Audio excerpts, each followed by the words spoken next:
அவர்களுடைய ராஜ ஆகாரத்தை சாப்பிட்டு என்ன நான் தீட்டுப்படுத்திக் கொள்ள கூடாது. எனக்கு ராஜ ஆகாரம் வேண்டாம். ஐயோ நல்லது, ஊர்ல வந்தோம் நல்ல சாப்பாட ஆண்டவர் தந்தாருன்னு சொல்லி ஏத்துக்கல.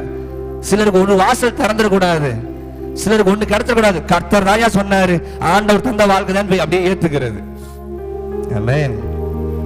நல்லதா இருந்தா மட்டும் ஆண்டவர் தந்தாருன்னு ஏத்துக்கிறது, கெட்டதா வந்துட்டா மட்டும் 10 முறை அதுக்கு கேள்வி கேட்டு 10 முறை உட்கார்ந்து கொஸ்டின் கேட்கிற பழக்கம். கர்த்தர் சொல்றாரு, அவர்கள் ஆராதனை செய்யவில்லை, அவர்கள் தீட்டுப்படுத்த விரும்பல தன் சரீரத்தை. இன்னைக்கு எதுனாலும் உன் சரீரத்தை நீ தீட்டுப்படுத்தி கொண்டு இருக்கிற? தேவையில்லாத நினைவினால உன் சரீரத்தை தீட்டுப்படுத்திக்கிட்டே இருக்கிறியா? தேவையில்லாத பேச்சு பேசி பேசி பேசி ஆகாத சம்பாஷணை நல்லொழுக்கத்தை கெடுக்கும். ஆகாத சம்பாஷணை என்ன கெடுக்கும்? இப்பெல்லாம் நான் வாய் பயிற்சி ஆகாத சம்பாஷணை டைப் பண்றத உன் கையில ஒரு 1000 ரூபாய் கூட தங்காது. எழுதி வச்சுக்கோ. உன் கையில